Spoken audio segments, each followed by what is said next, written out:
రక్తం పలచబడుతోంది. రోగులకు అందించే రక్తంలో సెలైన్ ఎక్కించి కల్తీకి పాల్పడుతున్నారు. కోటి మెటర్నిటీ ఆసుపత్రి సాక్షిగా సాగుతున్న కల్తీ రక్తంపై ఓ ప్రత్యేక కథనం.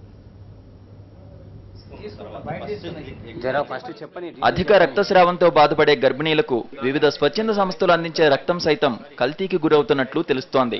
ప్రాణాపాయ స్థితిలో ఉన్న వారికి ఎక్కించే రక్తం కూడా కల్తీ అవుతున్నట్లు తెలుస్తోంది. కోటి మెటర్నిటీ ఆసుపత్రిలో కల్తీ రక్తం బట్టబయలు కావడంతో ఆసుపత్రి వర్గాల్లో అలజడి రేగింది. నకిలీ లేబుళ్లతో కల్తీ రక్తాన్ని సరఫరా చేస్తున్నట్లు గుర్తించారు అధికారులు. ఈ దందాకు ఓ ల్యాబ్ టెక్నీషియన్ తెరతీసినట్లు తెలుస్తోంది. మెటర్నిటీ ఆసుపత్రిలో రక్త నిధుల రక్తం కొరత ఏర్పడితే ప్రైవేట్ రక్త నిధుల సంస్థ నుంచి రక్తాన్ని సేకరిస్తారు. గుర్తింపు పొందిన రక్త నిధుల నుంచి వచ్చే రక్తాన్ని మాత్రమే వైద్యులు అందించడానికి ఓకే చెబుతారు. దీంతో కొన్ని ప్రైవేట్ రక్త నిధి సంస్థలు నకిలీ లేబుళ్లు తయారు చేసి గుర్తింపు పొందిన బ్లడ్ బ్యాంకుల్లాగా బిల్డప్ ఇస్తూ సరఫరా చేస్తున్నట్లు తెలుస్తోంది. ఇలా తీసుకొచ్చిన బ్లడ్ ప్యాకెట్లను మెటర్నిటీ ఆసుపత్రిలోని ల్యాబ్ టెక్నీషియన్ సిరంజి ద్వారా బ్లడ్ ను సేకరించి అందుకు బదులుగా సెలన్ ను అందులో నింపుతున్నట్లు తెలుస్తోంది. నరేందర్ ప్రసాద్ అనే ల్యాబ్ టెక్నీషియన్ ఈ దందాకు తెరతీసినట్లు తెలుస్తోంది.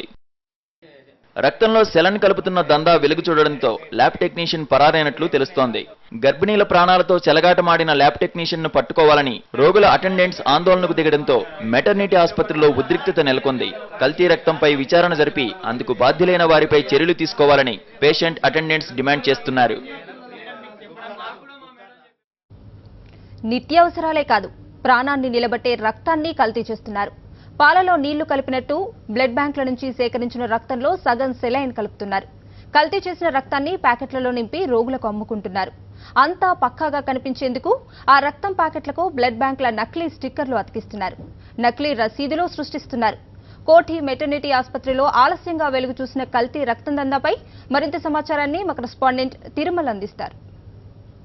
తెలంగాణ రాష్ట్ర ప్రభుత్వం ఏర్పడిన తర్వాత నగరంలో జరుగుతున్నటువంటి కల్తీని పూర్తిగా అరికడతామని చెప్తూ నగరంలోని వివిధ కార్పొరేట్లో ప్రజల ఆరోగ్యంతో చెలగాటమాడుతున్నటువంటి పనులను కావచ్చు, ఆహార తినుబండారాలను ఎప్పటికప్పుడు అరికడుతున్నటువంటి తెలంగాణ రాష్ట్ర ప్రభుత్వం సొంత సంస్థలో జరుగుతున్నటువంటి కల్తీని మాత్రం అరికట్టలేకపోయింది. ప్రస్తుతం మనం కోటి మెటర్నిటీ ఆసుపత్రిలో ఉన్నాం. గత సంవత్సర కాలంగా ఒక అవుట్సోర్సింగ్ ఉద్యోగి ల్యాబ్ టెక్నీషియన్ నరేందర్ రూపంలో కల్తీ జరుగుతున్న రక్తాన్ని కూడా గుర్తించలేనటువంటి అధికారులు ఆలస్యంగా అతనిపైన చర్యలకు ఉపక్రమించారు. ఇక్కడ మనం చూస్తాం, గత సంవత్సర కాలంగా ఇక్కడ కల్తీ జరుగుతున్నా కానీ అడ్డుకోనటువంటి సిబ్బంది కేవలం ఈ రోజు కల్తీ జరుగుతున్న విషయాన్ని వెలుగులోకి తీసుకొచ్చినటువంటి మీడియా ప్రతినిధులను ఇక్కడ నుంచి పంపించే ప్రయత్నం చేస్తున్నాం. మనం చేతిలో ఉన్నటువంటి ఈ బ్లడ్ శాంపిల్ ని చూస్తున్నాం. వివిధ రూపాల్లో స్వచ్ఛంద సంస్థల ద్వారా, స్వచ్ఛంద డోనర్ల ద్వారా వీళ్ళు ఇక్కడ రక్తాన్ని సేకరించుంటుంది. అయితే అత్యవసరంగా ఉపయోగపడేటువంటి రక్తాన్ని బ్లడ్ బ్యాంకుల ద్వారా సేకరిస్తారు, అదేవిధంగా డోనర్స్ ద్వారా సేకరిస్తారు. అయితే ఇందులో పనిచేసేటువంటి ఒక అవుట్ సోర్సింగ్ ఉద్యోగి నరేందర్ మాత్రం ఇక్కడ వస్తున్నటువంటి బ్లడ్ ను పూర్తి స్థాయిలో కల్తీ చేస్తున్నారు. అంటే 300 గ్రాములుగా ఉండాల్సినటువంటి 300 ml గా ఉండాల్సినటువంటి ఈ బ్లడ్ బ్యాంకులు 150 బ్లడ్ తో పాటు మరో 150 గ్రాములు సెలైన్ బాటిల్ ఇక్కడ మనం చూస్తున్నటువంటి ఇవన్నీ కూడా కల్తీవి. ఏవైతే మనం చూస్తున్నామో ఇవన్నీ కూడా ఈ రూపంలో కలర్ మారుతుంది. ఇది original blood bank, original blood.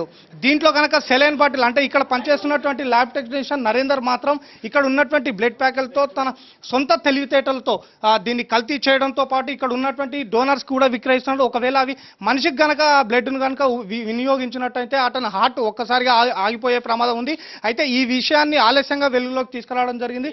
ఇక్కడ ఉన్నటువంటి సెలైన్ బాటిల్ అదేవిధంగా ఈ రెండింటి ద్వారంలో ఈ ఇన్లెట్ ద్వారా ఈ పైపును దీనికి అమర్చించి ఇందులో నుంచి సెలైన్ ఈ బ్లడ్ ప్యాకెట్లోకి పంపించడం జరుగుతుంది. ఇలా పంపించినటువంటి బ్లడ్ కొద్దిసేపటి మేర ఎరుపుగా కనిపిస్తున్నప్పటికీ కూడా ఒకసారి మనిషి శరీర భాగంలోకి వెళ్ళినట్టయితే అది పూర్తిగా రంగు మారే అవకాశాలు ఉన్నాయి. దీన్ని ఆలస్యంగా గ్రహించినటువంటి ఆసుపత్రి ఉన్నతాధికారులు అదేవిధంగా పోలీసులు నిన్న ఒకసారిగా నరేందర్ ఇంటిపై సోదాలు చేయడం జరిగింది. అతని వద్ద ఉన్నటువంటి నకిలీ బ్లడ్ బ్యాంకులకు సంబంధించినటువంటి లేబుల్స్ అదేవిధంగా 29 యూనిట్ల బ్లడ్తో పాటు మరికొన్ని దీనికి నకిలీకి ఉపయోగిస్తున్నటువంటి వస్తువులను కూడా పోలీసులు స్వాధీనం చేసుకోవడం జరిగింది.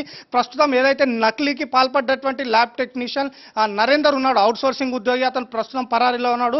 అతను అనారోగ్యానికి గురవడంతో అతని స్థానంలో వేరే వ్యక్తి టెంపరీగా వచ్చినటువంటి వ్యక్తి ఈ కల్తీని గుర్తించడం అనేది ఈ కల్తీని గుర్తించిన అనంతరం ఆసుపత్రి సూపరింటెండెంట్ కూడా సమాచారం అందించడం, దీనిపైన స్పందించినటువంటి ఉన్నతాధికారులు అదేవిధంగా ఆసుపత్రి సిబ్బంది అతని కోసం గాలిస్తున్నారు. అయితే నగరంలో పోలీసులు రోజు రోజుకు జరుగుతున్న ప్రజా ఆరోగ్యాలను దెబ్బతీస్తున్నటువంటి అటువంటి నకిలీ పదార్థాలపైన కాటన్ సచ్ రూపంలో రోజుకు సోదాలు జరుపుతూ వాటిని పూర్తి స్థాయిలో అరికట్టేందుకు ప్రయత్నిస్తున్న క్రమంలో ఒక ప్రభుత్వ ఆసుపత్రి, నగరంలోనే ప్రఖ్యాత గాంచినటువంటి ఒక మెటర్నిటీ ఆసుపత్రిలో ఈ రకమైనటువంటి కల్తీని మాత్రం ఇటు ఆసుపత్రి వైద్యులు కానీ అదేవిధంగా ఇందులో పనిచేస్తున్నటువంటి కొంతమంది సిబ్బంది కూడా గుర్తించలేకపోయారు. దీన్ని ఆలస్యంగా గుర్తించడం జరిగింది. ఇప్పటికైనా ఇటువంటి కల్తీని పూర్తి స్థాయిలో అరికట్టేందుకు ఇటు వైద్యులు కావచ్చు, అదేవిధంగా పోలీసు అధికారులు కృషి చేయాలని కూడా సాధారణ ప్రజలు కోరుకుంటారు. కెమెరా పర్సన్ నారాయణ రెడ్డితో తిరుమల రెడ్డి, సాక్షి న్యూస్, కోటి మెటర్నిటీ ఆసుపత్రి. హైదరాబాద్ కోటి మెటర్నిటీ ఆసుపత్రిలో రక్తం కల్తీపై ఆసుపత్రి అధికారులు స్పందించారు. అవుట్సోర్సింగ్ ఉద్యోగి నరేందర్ రక్తం కల్తీ చేస్తున్నట్లు ఓ ప్రైవేట్ బ్లడ్ బ్యాంక్ వాళ్లు ఫిర్యాదు చేశారని సూపరింటెండెంట్ రత్నకుమారి తెలిపారు. బ్లడ్ ప్యాకెట్లపై లేబుళ్లు కూడా మార్చినట్లు కంప్లైంట్ ఇచ్చారన్నారు. దీనిపై విచారణ జరుగుతోందని, నివేదిక రాగానే అన్ని విషయాలు తెలుస్తాయన్నారు. మేము ఎంక్వైరీ చేసుకొని పక్కా ఎవిడెన్స్తో ఇవ్వాలి కదా. నిన్నేంటంటే ప్రిలిమినరీగా చెప్పాము, మేము ఇట్లా వాళ్ళు కంప్లైంట్ ఇచ్చారని మేము కంప్లైంట్ ఇస్తున్నాము. మేము ఇంటర్నల్ ఎంక్వైరీ చేస్తాము. ఇవాళ ఎంక్వైరీ చేసి records verification, drug inspector report ఇస్తారు, వాళ్ళు కూడా వెరిఫై చేసి ఆ రిపోర్ట్స్ అవన్నీ యాడ్ చేసి మేము మళ్ళీ ఇస్తాం. ల్యాబ్లో ఇప్పటివరకు అయితే మా దృష్టికి ఏం రాలేదు.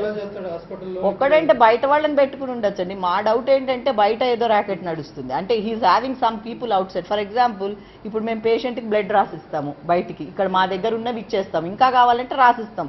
ఏమవుతుందంటే బయట గేట్ దగ్గరికి వెళ్ళాక ఎవరెవరో పట్టేసుకుంటారు వాడిని. అట్లా ఏమన్నా మేనేజ్ చేస్తున్నాడో మాకు తెలియదు, అది ఇన్వెస్టిగేట్ చేస్తేనే తెలుస్తుంది. కల్తీ అని మాకు చెప్పలేదు. వాళ్ళు ఏం చేయండి, మా లేబుల్స్ మార్చి వాడు ఇంట్లో తయారు చేసుకొని లేబుల్స్ పెడుతున్నాడండి అని వచ్చాడు. దానికి మేము వెరిఫై చేసాం. ఏం వెరిఫై చేసాం, మా దగ్గర ఉన్న బ్యాగ్స్ వాళ్ళ దగ్గర నుంచి ఇష్యూ అయిందో లేదో చూసుకున్నారనమాట. అది డిఐ గారు చూసుకొని మొత్తం రిపోర్ట్ రాసుకొని వెళ్ళారు. అది చూసుకున్నాక ఏం చేయాలి, అక్కడికి వెళ్ళి వాళ్ళు కన్ఫర్మ్ చేసుకోవాలి, అక్కడి నుంచి వచ్చిందా లేదా అని ఆయన కన్ఫర్మ్ చేసుకోవాలి. So that work is going on with DI.